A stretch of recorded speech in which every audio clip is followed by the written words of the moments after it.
ਦੁਨੀਆ ਦੀ ਕਿਸੇ ਵੀ ਸਰਕਾਰ ਕੋਲੇ ਪੈਸਾ ਪ੍ਰਿੰਟ ਕਰਨ ਦੇ ਹੱਕ ਹੁੰਦੇ ਹਨ।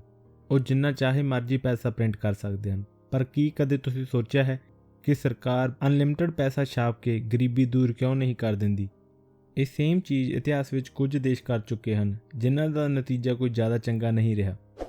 ਵਰਲਡ ਵਾਰ 1 ਵੇਲੇ ਜਰਮਨੀ ਨੇ ਬਹੁਤ ਹੋਰ ਦੇਸ਼ਾਂ ਤੋਂ ਕਈ $100 ਬਿਲੀਅਨ ਦਾ ਕਰਜ਼ਾ ਚੁੱਕਿਆ ਸੀ। ਜੰਗ ਹਾਰਨ ਤੋਂ ਬਾਅਦ ਜਰਮਨੀ ਦੀ ਜਦੋਂ ਪੈਸਾ ਵਾਪਸ ਕਰਨ ਦੀ ਵਾਰੀ ਆਈ ਤਾਂ ਉਹਨਾਂ ਨੇ ਆਪਣੀ ਕਰੰਸੀ ਧੜਾਧੜ ਛਾਪਣੀ ਸ਼ੁਰੂ ਕਰ ਦਿੱਤੀ ਤਾਂ ਕਿ ਹੋਰ ਦੇਸ਼ਾਂ ਦਾ ਕਰਜ਼ਾ ਜਲਦੀ ਤੋਂ ਜਲਦੀ ਲਾਇਆ ਜਾ ਸਕੇ। ਪਰ 1921 ਤੋਂ 1923 ਤੱਕ ਜਰਮਨੀ ਇੰਨਾ ਪੈਸਾ ਪ੍ਰਿੰਟ ਕਰ ਚੁੱਕੀ ਸੀ ਕਿ ਉਹਨਾਂ ਦੀ ਕਰੰਸੀ, ਜਿਸ ਨੂੰ ਮਾਰਕਸ ਕਹਿੰਦੇ ਸਨ, ਉਸ ਦੀ ਵੈਲਿਊ ਬਿਲਕੁਲ ਖਤਮ ਹੋ ਗਈ ਸੀ। ਪੈਸੇ ਦੀ ਵੈਲਿਊ ਖਤਮ ਹੋਣ ਕਾਰਨ ਜਰਮਨੀ ਵਿੱਚ ਸਾਰੀਆਂ ਚੀਜ਼ਾਂ ਦੀ ਕੀਮਤ ਹਰ ਰੋਜ਼ ਦੁੱਗਣੀ ਹੋ ਜਾਂਦੀ ਸੀ ਤੇ ਜੋ ਬ੍ਰੈਡ ਦਾ ਇੱਕ ਪੈਕਟ 1922 ਵਿੱਚ 160 ਮਾਰਕਸ ਦਾ ਆਉਂਦਾ ਸੀ, 1923 ਤੱਕ ਉਸ ਦੀ ਕੀਮਤ 2000 ਕਰੋੜ ਤੋਂ ਵੀ ਟੱਪ ਗਈ ਸੀ। ਤੇ ਇੱਕ ਅਖਬਾਰ ਜੋ ਮਈ 1922 ਤੱਕ 1 ਮਾਰਕ ਦਾ ਆਉਂਦਾ ਸੀ, ਉਸ ਦੀ ਕੀਮਤ ਵੱਧ ਕੇ ਨਵੰਬਰ 1923 ਤੱਕ 7 ਕਰੋੜ ਦੀ ਹੋ ਗਈ ਸੀ। ਤੇ ਜਰਮਨੀ ਦੇ ਲੋਕਾਂ ਨੂੰ ਹਰ ਰੋਜ਼ ਆਮ ਜਿਹੀਆਂ ਚੀਜ਼ਾਂ ਜਿਵੇਂ ਕੌਫੀ ਜਾਂ ਬਿਸਕੁਟ ਲੈਣ ਜਾਣ ਵੇਲੇ ਵੀ ਰੇਹੜੀ ਵਿੱਚ ਪੈਸੇ ਲੱਦ ਕੇ ਲੈ ਕੇ ਜਾਣੇ ਪੈਂਦੇ ਸਨ। ਲੋੜ ਤੋਂ ਵੱਧ ਪੈਸਾ ਪ੍ਰਿੰਟ ਕਰਨ ਨਾਲ ਉਹਨਾਂ ਦੀ ਕਰੰਸੀ ਦੇ ਹਾਲਾਤ ਇੰਨੇ ਬੁਰੇ ਹੋ ਗਏ ਸਨ ਕਿ ਪੂਰੇ ਦਿਨ ਦੀ ਮਜ਼ਦੂਰੀ ਵਿੱਚ ਲਗਭਗ 4 ਵਾਰ ਤਨਖਾਹਾਂ ਅਲੱਗ-ਅਲੱਗ ਕੀਮਤ 'ਤੇ ਦੇਣੀਆਂ ਪੈਂਦੀਆਂ ਸਨ, ਕਿਉਂਕਿ ਕੁਝ ਘੰਟਿਆਂ ਵਿੱਚ ਹੀ ਕਰੰਸੀ ਦੀ ਵੈਲਿਊ ਬਦਲ ਜਾਂਦੀ ਸੀ। ਜੇਕਰ ਸਵੇਰ ਵੇਲੇ 1 ਘੰਟੇ ਦੀ ਤਨਖਾਹ 1 ਕਰੋੜ ਮਾਰਕਸ ਹੁੰਦੀ ਸੀ ਤਾਂ ਸ਼ਾਮ ਵੇਲੇ ਉਹਨਾਂ ਦੇ 1 ਘੰਟੇ ਦੀ ਤਨਖਾਹ 4 ਤੋਂ 5 ਕਰੋੜ ਮਾਰਕਸ ਹੋ ਜਾਂਦੀ ਸੀ। ਅਤੇ ਸ਼ਾਮ ਨੂੰ ਤਨਖਾਹ ਵੇਲੇ ਲੋਕਾਂ ਨੂੰ ਇੰਨੇ ਸਾਰੇ ਨੋਟ ਮਿਲਦੇ ਸਨ ਕਿ ਉਹ ਗਿਣਨੇ ਔਖੇ ਸਨ। ਇਸੇ ਲਈ ਸਾਰਿਆਂ ਨੂੰ ਤਨਖਾਹਾਂ ਗਿਣ ਕੇ ਨਹੀਂ, ਬਣ ਕੇ ਤੋਲ ਕੇ ਦਿੱਤੀਆਂ ਜਾਂਦੀਆਂ ਸਨ ਅਤੇ ਛੋਟੀਆਂ-ਮੋਟੀਆਂ ਚੀਜ਼ਾਂ ਦਾ ਹਿਸਾਬ ਕਰਨ ਲਈ ਵੀ ਵੱਡੇ-ਵੱਡੇ ਫਾਰਮੂਲੇ ਯੂਜ਼ ਕਰਨੇ ਪੈਂਦੇ ਸਨ। ਅਤੇ ਜ਼ਿਆਦਾਤਰ ਲੋਕ ਇਹ ਹਿਸਾਬ ਕਿਤਾਬ ਕਾਪੀ 'ਤੇ ਨਹੀਂ ਬਲਕਿ ਨੋਟਾਂ ਦੇ ਪਿਛਲੇ ਪਾਸੇ ਹੀ ਕਰਦੇ ਸਨ, ਕਿਉਂਕਿ ਨੋਟਾਂ ਦੀ ਕੀਮਤ ਇੱਕ ਲਿਖਣ ਵਾਲੇ ਕਾਗਜ਼ ਤੋਂ ਵੀ ਘੱਟ ਗਈ ਸੀ। ਜਰਮਨੀ ਨੇ 500, 1000 ਦੇ ਨੋਟ ਛੱਡ ਕੇ ਬਹੁਤ ਵੱਡੀ ਗਿਣਤੀ ਵਿੱਚ ਨੋਟ ਛਾਪਣੇ ਸ਼ੁਰੂ ਕੀਤੇ ਤਾਂ ਕਿ ਲੋਕਾਂ ਨੂੰ ਥੋੜ੍ਹਾ ਜਿਹਾ ਸਮਾਨ ਖਰੀਦਣ ਲਈ ਰੇਹੜੀ ਵਿੱਚ ਨੋਟ ਨਾ ਲਿਜਾਣੇ ਪੈਣ। ਮਈ 1923 ਦੇ ਸ਼ੁਰੂ ਵਿੱਚ 50,000 ਮਾਰਕ ਦੇ ਨੋਟ ਛਾਪੇ ਗਏ। ਫਿਰ ਜਿਵੇਂ-ਜਿਵੇਂ ਮਹੀਨੇ ਵੱਧਦੇ ਗਏ ਉਵੇਂ ਹੀ ਨੋਟਾਂ 'ਤੇ ਜ਼ੀਰੋਆਂ ਵੀ ਵੱਧਦੀਆਂ ਗਈਆਂ। 50,000 ਤੋਂ ਬਾਅਦ 5 ਮਿਲੀਅਨ ਤੋਂ ਲੈ ਕੇ 500 ਬਿਲੀਅਨ ਤੱਕ ਦੇ ਨੋਟ ਛਾਪੇ ਗਏ ਅਤੇ 1923 ਦੇ ਅਖੀਰ ਤੱਕ ਜਰਮਨ ਸਰਕਾਰ ਨੇ 5 ਟ੍ਰਿਲੀਅਨ ਅਤੇ 500 ਟ੍ਰਿਲੀਅਨ ਤੱਕ ਦੇ ਨੋਟ ਵੀ ਛਾਪੇ। ਜਰਮਨ ਦੀ ਕਰੰਸੀ ਦੇ ਹਾਲਾਤ ਇੰਨੇ ਮਾੜੇ ਹੋ ਗਏ ਸੀ ਕਿ ਸੜਕਾਂ ਉੱਤੇ ਜਵਾਕ ਨੋਟਾਂ ਨਾਲ ਖੇਡਦੇ ਰਹਿੰਦੇ ਸਨ ਅਤੇ ਲੋਕ ਲੱਕੜ ਜਾਂ ਕੋਲਾ ਬਾਲਣ ਦੀ ਥਾਂ 'ਤੇ ਨੋਟ ਹੀ ਬਾਲਦੇ ਸਨ। ਇਸ ਲਈ ਜਰਮਨੀ ਨੇ 1924 ਦੇ ਸ਼ੁਰੂ ਵਿੱਚ ਆਪਣੀ ਪੁਰਾਣੀ ਕਰੰਸੀ ਨੂੰ ਖਾਰਜ ਕਰਕੇ ਨਵੀਂ ਕਰੰਸੀ ਲਾਂਚ ਕੀਤੀ ਅਤੇ ਹੁਣ ਤੱਕ 1923 ਤੋਂ ਬਾਅਦ ਜਰਮਨੀ 10 ਕਰੰਸੀਆਂ ਬਦਲ ਚੁੱਕੀ ਹੈ। ਬਾਅਦ ਵਿੱਚ ਇਹ ਸੇਮ ਗਲਤੀ 1946 ਦੌਰਾਨ ਹੰਗਰੀ ਨੇ ਵੀ ਕੀਤੀ ਅਤੇ ਇਸ ਦੀ ਲੇਟੈਸਟ ਐਗਜ਼ਾਮਪਲ ਜ਼ਿੰਬਾਬਵੇ ਹੈ, ਜਿਸ ਨੇ ਕਿ 2001 ਵਿੱਚ ਇੰਨੇ ਨੋਟ ਛਾਪੇ ਕਿ ਹਾਈਪਰ ਇਨਫਲੇਸ਼ਨ ਕਾਰਨ ਉਹਨਾਂ ਨੂੰ ਆਪਣੇ ਦੇਸ਼ ਦੀ ਕਰੰਸੀ ਰੱਦ ਕਰਨੀ ਪਈ ਤੇ ਹਜੇ ਤੱਕ ਉਹ ਆਪਣੇ ਦੇਸ਼ ਅੰਦਰ USA ਡਾਲਰ ਨੂੰ ਹੀ ਇਸਤੇਮਾਲ ਕਰ ਰਹੇ ਹਨ।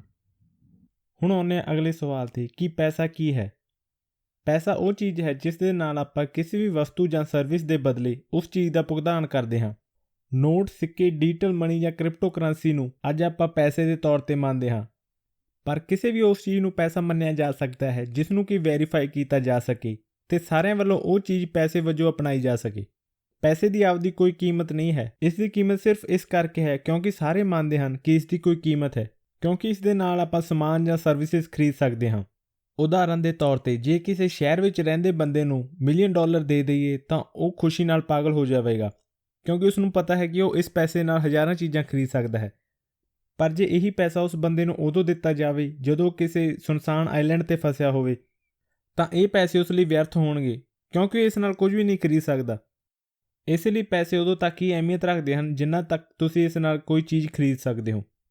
ਪਹਿਲਾਂ ਜ਼ਿਆਦਾਤਰ ਦੇਸ਼ਾਂ ਵਿੱਚ ਰਿਪਰੈਜ਼ੈਂਟੇਟਿਵ ਮਨੀ ਯੂਜ਼ ਕੀਤੀ ਜਾਂਦੀ ਸੀ।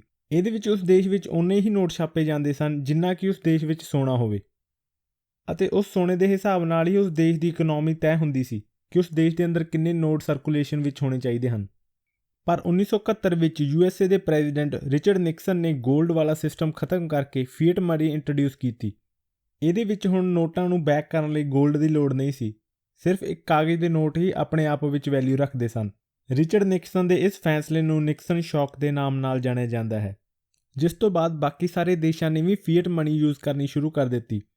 ਹੁਣ ਆਉਂਦੇ ਹਾਂ ਅਸਲ ਸਵਾਲ 'ਤੇ ਕਿ ਜੇ ਸਰਕਾਰ ਅਨਲਿਮਟਿਡ ਪੈਸੇ ਛਾਪ ਸਕਦੀ ਹੈ ਤੇ ਪੈਸੇ ਨੂੰ ਬੈਕ ਕਰਨ ਲਈ ਗੋਲਡ ਦੀ ਵੀ ਲੋੜ ਨਹੀਂ, ਤਾਂ RBI ਜਾਂ ਗਵਰਨਮੈਂਟ ਅਨਲਿਮਟਿਡ ਪੈਸਾ ਕਿਉਂ ਨਹੀਂ ਛਾਪਦੀ? ਇਸ ਦਾ ਜਵਾਬ ਹੈ ਕਿ ਇੱਕ ਦੇਸ਼ ਵਿੱਚ ਓਨਾ ਹੀ ਪੈਸਾ ਛਾਪਿਆ ਜਾਂਦਾ ਹੈ ਜਿੰਨਾ ਉਸ ਦੇਸ਼ ਅੰਦਰ ਸਮਾਨ ਦੀ ਪ੍ਰੋਡਕਸ਼ਨ ਜਾਂ ਸਰਵਿਸਿਜ਼ ਦੀ ਕੀਮਤ ਹੋਵੇ। ਇਸ ਦੇ ਨਾਲ ਹੀ ਦੇਸ਼ਾਂ ਦੀ GDP ਤੈਅ ਕੀਤੀ ਜਾਂਦੀ ਹੈ। ਜੇਕਰ ਸਰਕਾਰ ਇਹਨਾਂ ਪ੍ਰੋਡਕਟਸ ਜਾਂ ਸਰਵਿਸਿਜ਼ ਦੀ ਕੀਮਤ ਤੋਂ ਜ਼ਿਆਦਾ ਪੈਸਾ ਛਾਪ ਦੇਵੇ ਤਾਂ ਦੇਸ਼ ਦੀ ਇਕਨੋਮੀ ਅੰਦਰ ਇਨਫਲੇਸ਼ਨ ਆ ਜਾਂਦੀ ਹੈ, ਜਿਸ ਦੇ ਨਾਲ ਕੀਮਤਾਂ ਵਿੱਚ ਹੋਰ ਵਾਧਾ ਹੋ ਜਾਂਦਾ ਹੈ। ਲੋਕ ਕੰਮ ਹੀ ਇਸ ਲਈ ਕਰਦੇ ਹਨ ਤਾਂ ਕਿ ਪੈਸਾ ਕਮਾ ਕੇ ਉਸ ਨਾਲ ਸਮਾਨ ਖਰੀਦ ਸਕਣ, ਅਤੇ ਇੱਕ ਦੇਸ਼ ਅੰਦਰ ਸਮਾਨ ਲਿਮਟਿਡ ਹੀ ਹੁੰਦਾ ਹੈ। ਇਸ ਲਈ ਜੋ ਘੱਟ ਪੈਸਾ ਕਮਾਉਂਦਾ ਹੈ ਉਹ ਘੱਟ ਸਮਾਨ ਖਰੀਦ ਸਕਦਾ ਹੈ, ਅਤੇ ਜਿਸ ਕੋਲ ਜ਼ਿਆਦਾ ਪੈਸੇ ਹਨ ਉਹ ਉਸੇ ਹਿਸਾਬ ਨਾਲ ਜ਼ਿਆਦਾ ਸਮਾਨ ਖਰੀਦ ਸਕਦਾ ਹੈ। ਇਸ ਦੇ ਨਾਲ ਪੂਰੀ ਇਕਨੋਮੀ ਵਿੱਚ ਬੈਲੈਂਸ ਬਣਿਆ ਰਹਿੰਦਾ ਹੈ ਅਤੇ ਲੋਕ ਹੋਰ ਪੈਸਾ ਕਮਾਉਣ ਲਈ ਕੰਮ ਕਰਦੇ ਰਹਿੰਦੇ ਹਨ। ਮੰਨ ਲਓ ਜੇ ਇੰਡੀਆ ਦੀ ਸਰਕਾਰ ਹਰ ਕਿਸੇ ਨੂੰ 1 ਕਰੋੜ ਰੁਪਇਆ ਦੇ ਕੇ ਅਮੀਰ ਕਰ ਦੇਵੇ ਤਾਂ ਹਰ ਕੋਈ ਕੁਝ ਵੀ ਖਰੀਦ ਸਕੇਗਾ ਜੋ ਪਹਿਲਾਂ ਨਹੀਂ ਖਰੀਦ ਸਕਦਾ ਸੀ, ਜਿਸ ਨਾਲ ਪੂਰੇ ਦੇਸ਼ ਵਿੱਚ ਸਪਲਾਈ ਅਤੇ ਡਿਮਾਂਡ ਦੀ ਪ੍ਰੋਬਲਮ ਆ ਜਾਵੇਗੀ। ਉਦਾਹਰਨ ਦੇ ਤੌਰ ਤੇ ਇੰਡੀਆ ਦੀ ਆਬਾਦੀ 1.5 ਬਿਲੀਅਨ ਹੈ, ਪਰ ਆਬਾਦੀ ਦੇ ਮੁਕਾਬਲੇ ਇੰਡੀਆ ਵਿੱਚ ਕਾਰਾਂ ਸਿਰਫ 30 ਮਿਲੀਅਨ ਹੀ ਹਨ ਅਤੇ ਇੱਕ ਕਾਰ ਦੀ ਕੀਮਤ ਲਗਭਗ 10 ਤੋਂ ਲੈ ਕੇ 15 ਲੱਖ ਹੈ। ਇਸ ਵੇਲੇ ਇੱਕ ਆਮ ਇਨਸਾਨ ਦੀ ਤਨਖਾਹ 1 ਲੱਖ ਜਾਂ 2 ਲੱਖ ਹੈ, ਜਿਸ ਦੇ ਕਾਰਨ ਹਰ ਕੋਈ ਕਾਰ ਨਹੀਂ ਖਰੀਦ ਸਕਦਾ। ਪਰ 1 ਕਰੋੜ ਰੁਪਇਆ ਮਿਲਣ ਤੋਂ ਬਾਅਦ ਹਰ ਕੋਈ ਆਪਣੀ ਕਾਰ ਖਰੀਦਣੀ ਚਾਹੇਗਾ। ਪਰ ਇੰਡੀਆ ਦੇ ਅੰਦਰ ਕਿਸੇ ਵੀ ਹਾਲਾਤ ਦੇ ਅੰਦਰ 150 ਬਿਲੀਅਨ ਕਾਰਾਂ ਮੈਨੂਫੈਕਚਰ ਨਹੀਂ ਹੋ ਸਕਦੀਆਂ। ਇਸ ਲਈ ਜਦੋਂ ਕਾਰ ਕੰਪਨੀਆਂ ਨੂੰ ਪਤਾ ਲੱਗੇਗਾ ਕਿ ਸਾਡੀਆਂ ਕਾਰਾਂ ਦੀ ਡਿਮਾਂਡ ਜ਼ਿਆਦਾ ਹੈ ਅਤੇ ਸਪਲਾਈ ਘੱਟ ਹੈ, ਤਾਂ ਉਹਨਾਂ ਨੇ ਆਪਣੀਆਂ ਕਾਰਾਂ ਦੇ ਪ੍ਰਾਈਸਿਸ ਹੋਰ ਵਧਾ ਦੇਣੇ ਹਨ, ਅਤੇ ਜਿਹੜੀ ਕਾਰ ਪਹਿਲਾਂ 10 ਲੱਖ ਦੀ ਸੀ ਉਹ ਹੁਣ 10 ਕਰੋੜ ਦੀ ਹੋ ਜਾਵੇਗੀ। ਜੇ ਬਾਅਦ ਵਿੱਚ ਸਰਕਾਰ ਹਰ ਇਨਸਾਨ ਨੂੰ 1 ਕਰੋੜ ਦੀ ਜਗ੍ਹਾ ਤੇ 10 ਕਰੋੜ ਦੇ ਦੇਵੇ ਤਾਂ ਫਿਰ ਦੁਬਾਰਾ ਕਾਰਾਂ ਦੀ ਕੀਮਤ 10 ਕਰੋੜ ਤੋਂ ਵੱਧ ਕੇ 100 ਕਰੋੜ ਹੋ ਜਾਵੇਗੀ। ਇਸ ਪੂਰੇ ਪ੍ਰੋਸੈਸ ਨੂੰ ਹਾਈਪਰ ਇਨਫਲੇਸ਼ਨ ਕਿਹਾ ਜਾਂਦਾ ਹੈ, ਅਤੇ ਇਸ ਹਾਈਪਰ ਇਨਫਲੇਸ਼ਨ ਤੋਂ ਬਚਣ ਲਈ ਹੀ ਸਰਕਾਰ ਆਪਣੇ ਰਿਸੋਰਸਸ ਤੋਂ ਜ਼ਿਆਦਾ ਨੋਟ ਨਹੀਂ ਛਾਪਦੀ, ਕਿਉਂਕਿ ਦੁਨੀਆ ਦੀ ਹਰ ਸਰਕਾਰ ਨੂੰ ਡਰ ਰਹਿੰਦਾ ਹੈ ਕਿ ਕਿਤੇ ਉਹਨਾਂ ਨਾਲ ਵੀ ਜਰਮਨੀ, ਹੰਗਰੀ ਅਤੇ ਜ਼ਿੰਬਾਬਵੇ ਵਾਲੀ ਨਾ ਹੋਵੇ। ਹਾਂਜੀ, ਇਹ ਸੀ ਅੱਜ ਦੀ ਵੀਡੀਓ। ਜੇ ਵੀਡੀਓ ਵਧੀਆ ਲੱਗੀ ਤਾਂ ਲਾਈਕ, ਸ਼ੇਅਰ ਤੇ ਕਮੈਂਟ ਜ਼ਰੂਰ ਕਰਿਓ।